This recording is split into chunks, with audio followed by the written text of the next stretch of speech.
என்பது மக்கள் மனசுல ஒரு நம்பிக்கை மட்டும்தாங்க. அப்படி ஒரு கடவுளுடைய வாழ்க்கை வரலாறு பற்றி தான் நம்ம இன்னைக்கு பார்க்க போறோம். அது யாருன்னு கேட்டீங்கன்னா, அகில உலகத்தையும் அடக்கி வாழும் ஹரிகரசுதன் ஆனந்த சித்தன் ஐயப்பனை பத்தி தான் பார்க்க போறோம். ஐயப்பன் பிறந்த கதையை பற்றியும் சபரிமலை உருவானதை பற்றியும் தான் நம்ம இன்னைக்கு பார்க்க போறோம். திருப்பாக்கடலை கடைந்து அமிர்தம் எடுக்கும் போது மகாவிஷ்ணு மோகினி அவதாரம் கொண்டு அசுரர் குலத்தை அழித்து தேவர்களை காப்பாற்றி வந்தார். இதை கேள்விப்பட்டு திடுக்கிட்ட பிரம்மாசுரன் தன்னை காப்பாற்றிக் கொள்ள சிவபெருமானை நினைத்து கடுந்தவம் புரிந்தார். ஓம் நமச்சிவாய, ஓம் நமச்சிவாய, ஓம் நமச்சிவாய. அவரின் தவத்தை கண்ட சிவபெருமான் அவர் கண்முன் தோன்றினார். அவர் கண்முன் தோன்றிய சிவபெருமான், பிரம்மாசுரனே, உன் தவத்தை கண்டு நான் பெருமகிழ்ச்சி அடைந்தேன். என் மேல் அதிக அன்பும் பற்றும் கொண்ட பக்தர்களில் நீயும் ஒருவன். உனக்கு என்ன வரம் வேண்டும் கேள் என்றார். அதற்கு பிரம்மாசுரன், சிவபெருமானே, தங்களை கண்டதில் பெருமகிழ்ச்சி அடைகிறேன். இறைவா, அண்ட சராசரங்களையும் நான் அடக்கி ஆள வேண்டும். இம்மூவுலகும் என் ஆட்சிக்கு கீழ் வர வேண்டும். இது எனக்கு நடக்க வேண்டும் என்றால் நான் கேட்கும் வரத்தை தாங்கள் எனக்கு அளிக்க வேண்டும் என்றார். அதற்கு சிவபெருமான், அப்படியே ஆகட்டும், கேள் என்றார். கைலாசவாதியே, யார் தலை மீது நான் கை வைத்தாலும் அவர்கள் அப்படியே சாம்பலாகிவிட வேண்டும்.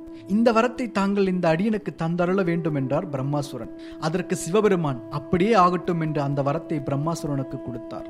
வஞ்சக நெஞ்சம் கொண்ட அசுரனோ வரம் கிடைத்ததை எண்ணி மகிழ்ச்சி அடையாமல் ஒரு கணம் சிந்தித்தான். தான் பெற்ற வரத்தை சோதித்து பார்க்க எண்ணினான். கல் நெஞ்ச அரசனின் கணநேர சிந்தனையை புரிந்து கொண்ட பகவானோ முதலில் தன்னை காப்பாற்றிக் கொள்ள முடிவெடுத்தார். அந்த இடத்தை விட்டு மாய்ந்து போனார். இந்த செய்தியை அறிந்த நாரதர் தலைதெறிக்க ஓடிக்கொண்டிருக்க, அந்த நேரம் விஷ்ணு பகவான் அதை பார்த்து, நாரதரே நில்லுங்கள், ஏன் இந்த ஓட்டம் என்று கேட்க, அதற்கு நாரதர், யாரது? ஓ விஷ்ணு பகவானா? நாராயண நாராயண நாராயண. பகவானே, நான் ஓடுவதையே தங்களால் பொறுத்து கொள்ள முடியவில்லையா? அங்கே அகில உலகத்தையும் ஆளும் சிவபெருமானை தலைதெறிக்க ஓடிக்கொண்டிருக்கிறார் என்றார். அதை கேட்ட விஷ்ணு பகவான், நாரதரை என்ன உளறுகிறீர்கள் என்றார். அதற்கு நாரதன், உளரவில்லை பகவானே, உண்மைதான் என்றார். சிவபெருமான் தன் பக்தன் ஒருவனின் தவத்தை மிஞ்சி அவன் கேட்ட வரத்தை அளித்திருக்கிறார். விளைவு இப்போது அவரே ஓடிக்கொண்டிருக்கிறார் என்றார் நாரதன். மீண்டும் விஷ்ணு பகவான், நாரதரை சற்று புரியும்படிதான் கூறுங்கள் என்றார். தான் யார் தலை மீது கை வைத்தாலும் அந்த நொடியில் அவர்கள் பஸ்மமாகிவிட வேண்டும் என்பது கொடிய அரக்கனின் வேண்டுகோள். நாம் அகிலாண்டேஸ்வரனோ பக்தன் கேட்ட வரத்தை நொடிப்பொழுதில் அளித்து விட்டார். விளைவு, வரத்தை கொடுத்தவர் தலையிலேயே கை வைக்க துணியவன் அந்த கொடியவன் என்றார். இதை கேட்டு கோபம் கொண்ட விஷ்ணு பகவான், அப்படியா, இதோ இப்பொழுதே நான் மோகினி அவதாரம் எடுத்து அந்த கொடியவனை அழிக்கிறேன் என்றார். நானும் சிவனும் சேர்ந்து பெண் கலப்பே இல்லாத ஒரு அழகிய ஆண்மகனை தோற்றுவிப்போம். அவன் இவ்வுலகத்தில் சத்தியம், தர்மம், இறை வழிபாடு முதலியவற்றை காப்பான் என்று விஷ்ணு பகவான் சொன்னார். மோகினி அவதாரம் எடுத்த விஷ்ணு பிரம்மாசுரன் மாளிகைக்குள் ஒரு நடன அழகியாக நுழைந்தார். அங்கே நடனமாடி அசுரனின் மனதை கவர்ந்தார்.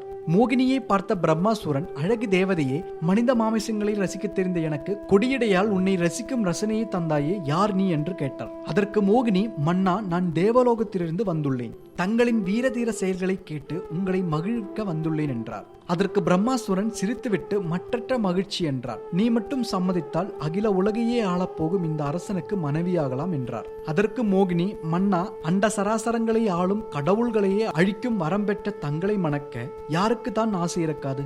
ஆனால் எனக்கென்று ஒரு லட்சியம் உள்ளது என்றார். அதற்கு பிரம்மாசுரன், லட்சியமா என்று சிரித்தார். அதை அலட்சியப்படுத்துபவன் அல்ல இந்த பிரம்மாசுரன், எங்கே கூறுங்கள் அந்த லட்சியத்தை என்று சொன்னார். மன்னா, என்னுடன் போட்டியிட்டு நடனமாடி வெற்றி பெறும் ஆண்மகனையே கணவனாக அடைய வேண்டும் என்பது என்னுடைய ஆசை என்றார். அதற்கு பிரம்மாசுரன் என்ன சொன்னான் என்றால், சற்று கடினமான ஒன்றுதான், இருந்தாலும் ஆடி பார்ப்போம் என்றார். இருவரும் நடனமாட மோகினி தன் வலது கையை தன் தலையின் மேல் வைத்தாள். அவள் அழகில் மகிழ்ந்து மதியிழந்த பத்மாசுரன் தன் தலையில் அவனது வலது கையை வைத்தான். முடிவில் அவன் பெற்ற வரத்தால் அவனே அழிந்து போனான். அதை கண்டு மிகவும் சந்தோஷத்துடன் சிரித்தார் மோகினி. மோகினியின் கார்மேக கூந்தலும் மான்விழி கண்களும் முக்கண் முதல்வனை காதல் வயப்பட செய்ய இருவருக்கும் ஒரு ஆண் குழந்தை பிறந்தது. பூமியில் தர்மத்தையும் நீதியையும் நிலைநாட்ட அந்த தெய்வ குழந்தையை பம்பை ஆற்று கரையில் விட்டுவிட்டு இருவரும் மறைந்தனர்.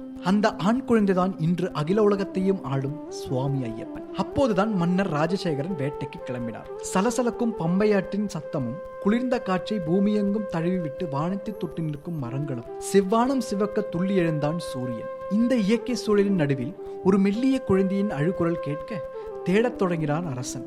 குழந்தையை கண்டவுடன் அரசன், என்ன இது, கொடிய மிருகங்கள் உலாவும் இந்த காட்டில் பச்சிளம் குழந்தையா என்று கேட்டார். அந்த குழந்தையை கையில் எடுத்த மன்னர், அந்தனரை, கானகத்தில் இந்த குழந்தையை யாரோ தவிக்க விட்டு சென்றிருக்கிறார் என்றார். என்ன செய்வது என்று அறியாமல் நிற்கிறேன் என்றார் அரசர். அதற்கு அந்தனர், மன்னா, அதிர்ஷ்டம் உன் அரவணையில் உள்ளது. குழந்தை இல்லையே என்ற உன் ஏக்கம் இறைவனின் காதுகளை சென்றடைந்துள்ளது. இதோ இவன்தான் இனி உன் வாரிசு என்றார். நவரத்தின மாலையை அணிந்திருக்கும் இவன் இனி மணிகண்டன் என்று அழைக்கப்படுவான் என்றார். இனி இக்குழந்தையால் உனக்கும் உன் நாட்டிற்கும் புகழும் பெருமையும் வந்து சேரும் என்றார். இவனது 12 வயதில் இவன் யார் என்பதை உனக்கு உணர்த்துவான் என்றார். சில காலங்கள் ஓட மணிகண்டன் குருகுலத்தில் வேத சாஸ்திரங்கள் மற்றும் புராணங்களையும் கற்றுத் தேர்ந்தான். அது மட்டுமில்லாமல் வில்வித்தையும் வாழ்வித்தையும் கம்பு சிலம்பு குதிரையேற்றம் என அனைத்தையும் கற்று தேர்ச்சி பெற்றவன். அனைத்து வித்தைகளையும் கற்றுத் தேர்ந்த மணிகண்டன் வீடு திரும்ப தயாரானான்.